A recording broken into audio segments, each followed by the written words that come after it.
this year, despite already having those 3 losses. 21 combined passing and rushing touchdowns, most in the NFL, up from 12 in the first 8 games last year. He has at least 3 touchdowns in 3 straight games, and he caught up with his former teammate Alex Smith this offseason to talk about the art of the off-platform throw. What's up, man? What's up, bro? Great seeing you. There's a lot of things that make you unique. I think you have more unconventional passes than anybody in NFL history. Showtime Mahomes. Mahomes magic. How did he pull that off? I played in the same offense, and they weren't around. How is it that so many of these enter the game plan? I've always thought about playing like the quarterback position, like a point guard. And when you play point guard in basketball, you're dribbling and stuff like that. It's not always the perfect form pass. I've never seen that before in my life. Where did it originate? Did it start in high school? Like this idea of being creative? I think it actually started in college with Coach Kingsbury, and me and my buddy, who I'm still a good friend with, named Nick Shimonik, who was my backup quarterback and ended up starting after me. We'd have challenges, and we would just do stuff in practice, and we'd be like, oh, I had the best throw, I had the best trick pass today. And Kingsbury got into it too, and he was like, push it, let's see who can do even a better one. And when you're doing that every single day, you're like, I can actually get away with some of these throws, and that kind of blossomed into what we see now. Look at the magic of the quarterback. The man throws it like almost a no look. I would kind of just go to Coach Reed and was like, I think I can get it out faster if I just underhand this one right here. Or and I think I can be more accurate if I can look away and then just underhand or shovel or push. And Coach Reed's like, try it. And then next thing you know, it's in the Super Bowl. With a pump fake and a shovel pass. And Kelsey was waiting for it. Yeah, next thing you know, it's in the Super Bowl, and it becomes like part of me. And he did what Patrick Mahomes does so well, which is improvise. Is the idea deception and that it's almost a no-look pass? Yeah, 100%. And I think it's whenever you throw a screen, usually with a shovel pass is usually on, you're looking down the field, and you want your eyes down the field. It's just so much easier if I look down the field and I'm just right there and I just shovel it to the tight end or whoever that is. And so I started off trying it, and now honestly, it feels awkward if I like try to throw it. It's like shovel pass is my way to go. Pat gets out and he's like, let me just figure something out. Is there one of these off-schedule throws that like sticks out in your mind? The one to me is the one to McKinnon. I was in like one of those spots as a quarterback you just don't want to be in, where I was like half running, half throwing, and I got stuck with like the football kind of like awkwardly in my hand.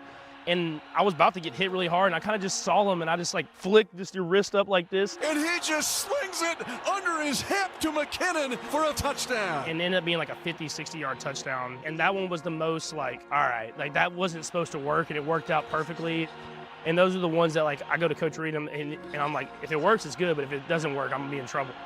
Like, what's your process like on determining what you do in these moments? It's just like I get in a situation where I don't feel like I can make the natural throwing motion, and it's just like I gotta get the ball out as fast as possible. That's instincts and just comes from me playing other sports, using the baseball throws, the basketball vision, playing the quarterback in a position that's different than everybody else. I mean, so cool. I think the interesting thing is, like, obviously he's maybe one of the greatest players of all time.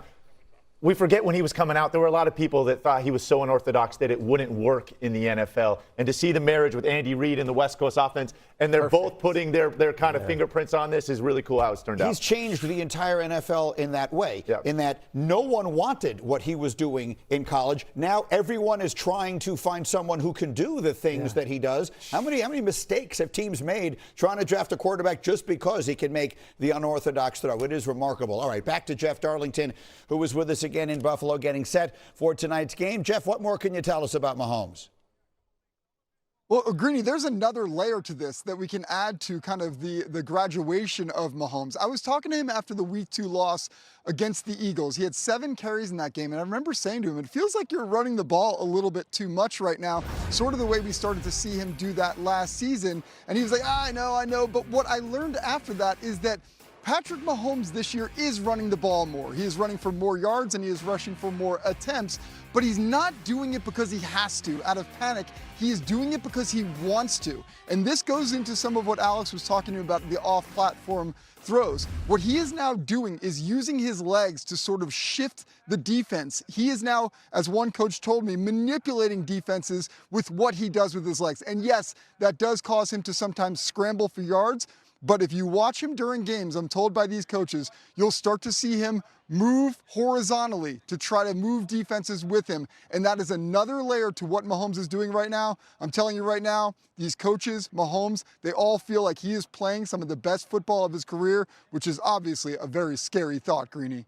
No question about it, Jeff. Teddy, you were reacting strongly as he was saying that. Yeah, and a big thing with Patrick Mahomes as defenses start to watch him is when he gets to the sideline, he always tries to sneak out about 3 or 4 more yards. Yeah. So last week, they got the biggest hits that I've ever seen on Patrick, on his thighs, and actually they got some good meat when they hit him. So all I'm saying is defenders are now onto that. So you want to get out of bounds, Patrick, because now they're starting to learn that you a little bit longer and they can get good shots on you. Yeah, you want him to get hit at this point as little as you possibly can because they're humming, right? I mean, this team, since they got Rashee Rice back from suspension, this Chiefs offense looks as good as it has looked in years. I think it's the Rashee Rice effect to me, and I haven't seen this offense look this good since they had a guy like Tyreek Hill.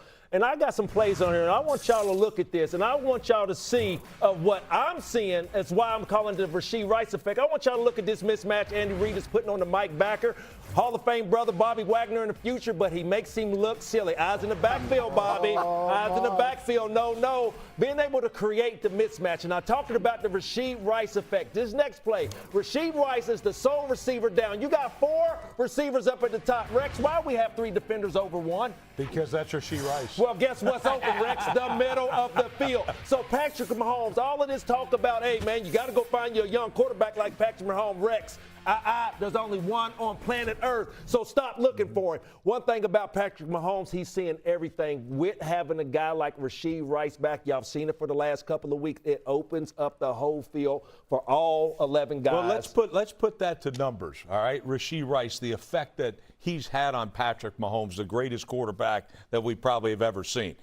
All right, he's got a QBR, lifetime QBR rating when throwing to Rashee Rice, 122.7. Is that good as a quarterback rating? Yeah, I think so. Like nobody close to it, right?